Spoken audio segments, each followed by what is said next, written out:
Hello and welcome to History Through Question.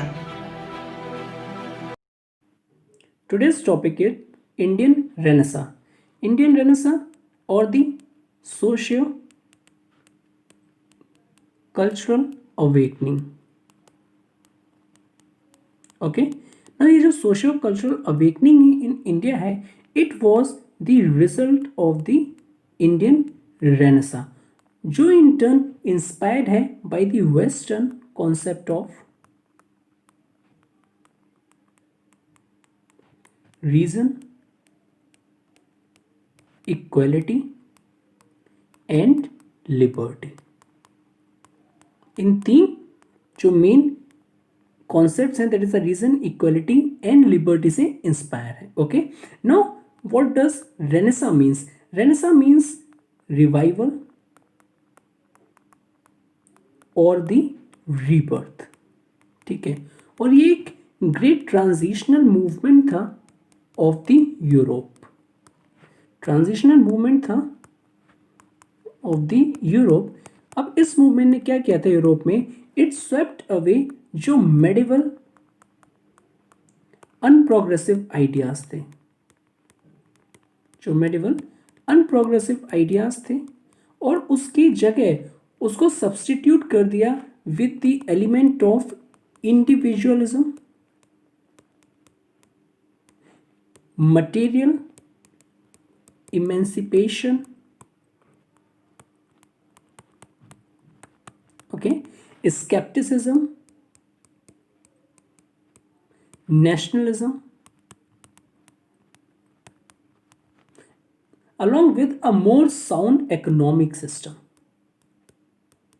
okay and self expression so जो भी वहां पे जो अनप्रोग्रेसिव आइडियाज थे उन सबको हटा के these जो प्रोग्रेसिव आइडियाज थे such as the individualism material emancipation scepticism nationalism sound economic system जो कि मीन्स सेटिस्फाई करता था नीड ऑफ द आवर उन सब एलिमेंट्स को उन सब कॉन्सेप्ट्स को वहां पे अपनाया गया और ये कब हुआ ये हुआ जब ये ट्रांजिशनल मूवमेंट हुआ था that is the Renaissance okay now अगर हम इंडिया में देखें जो मोस्ट इंपॉर्टेंट कॉज है most important cause for the social and the cultural awakening in India in the 19th century वो क्या है it was the establishment of British rule in India ठीक है अब जब ब्रिटिश रूल एस्टैब्लिश हो गया और जो इसका डीप इन्फ्लुएंस था डीप इम्पैक्ट था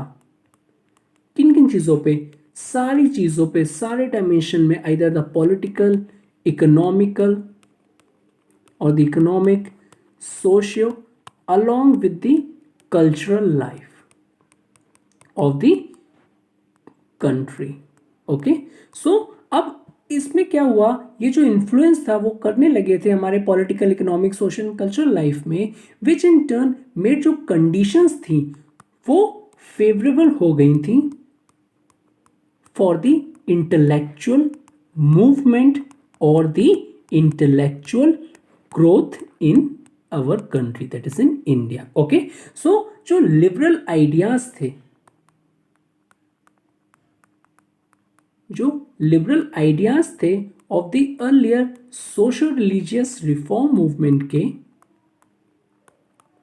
वो थे progressive in nature these are progressive in nature okay और इन्होंने क्या किया था they passionately criticize and oppose वो सब criticize करते थे और oppose करते थे जो all biasness था जो all biasness possess था already था socio and the religious privileges okay और उसकी वजह मीन्स और ट्राई करते थे कि उसको रिप्लेस कैसे किया जाए replace them by advocating the principles of equal right okay individual liberty and most important the free competition okay okay, so by doing this, ये जो मूवमेंट था, it tried to rationalise religion, वो religion को rationalise करना चाहता था कि आप रिलीजन के नाम पे कुछ भी मत करो, बट आप उसको जो रिलीजन है उसको रैशनली परफॉर्म करो। And social institution, rationalize religion and the social institutions such as caste hierarchy, untouchability, और जो सेक्स इनइक्वालिटी टैबोस थे, okay, and exploitation and degradation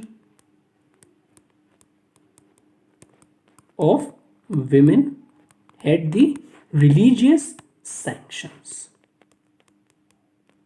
And religious sanctions.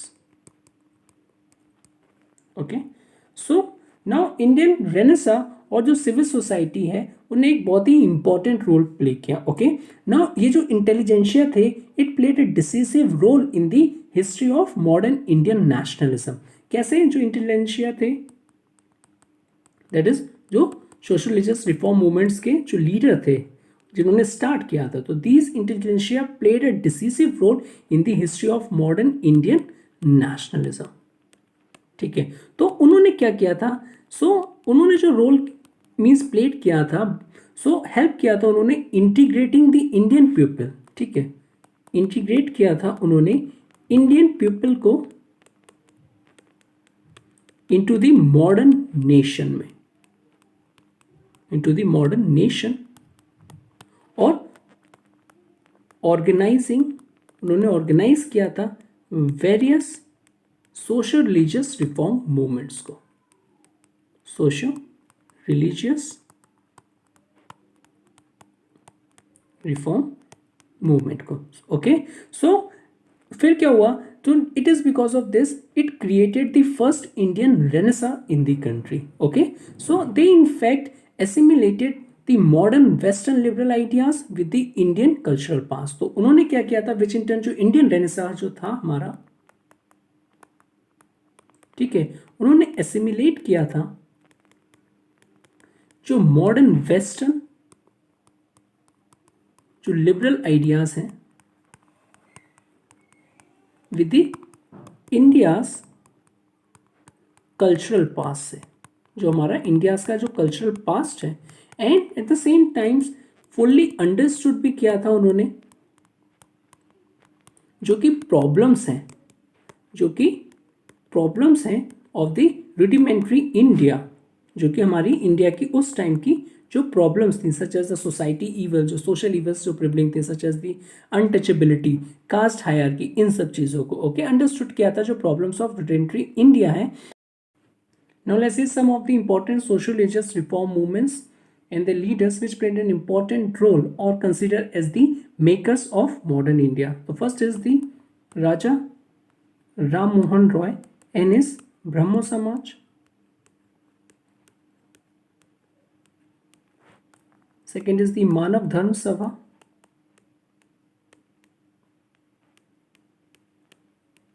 Third is the Paramhans Mandali.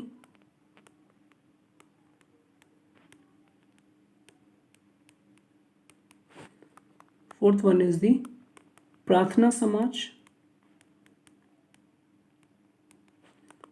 Next is the Arya Samaj. Ramakrishna Mission. Theosophical Society.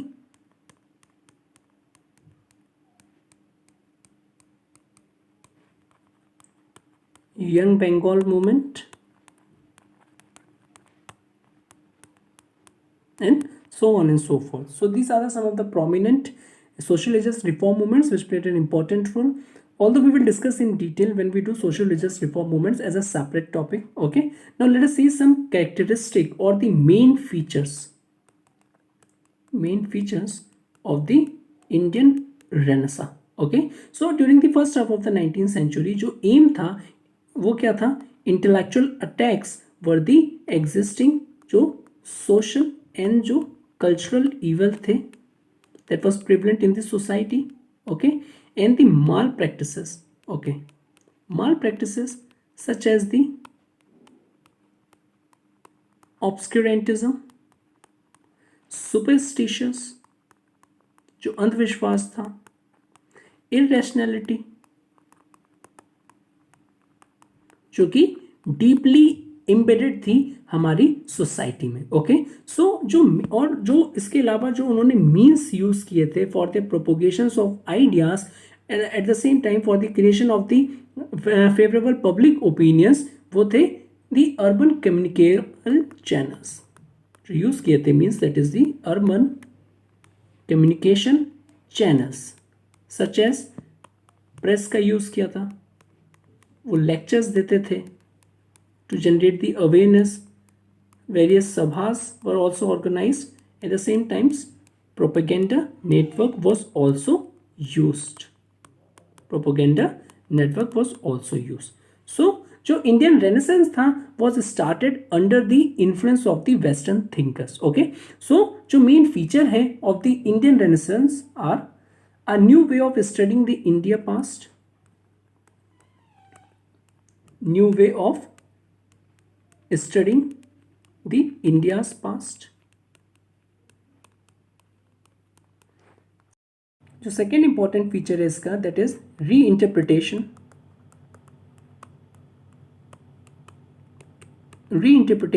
of the Indian religious text और जो rituals थे। जब हमने इसका रीइंटरप्रिटेशन किया सो फिर हमें सामने आए जो इरेगुलरिटीज थी along with the malpractices जो कि हमारे रिलीजन में थी वो हमारे सामने आई, okay. Third important feature is it was influenced by the western thinkers, okay. So जो इंडियन रेनेसेंस है इट गेव और basically it give rise to the study of the English literature thoughts. जो इंडियन रेनेसां है it give rise to the study of English literature,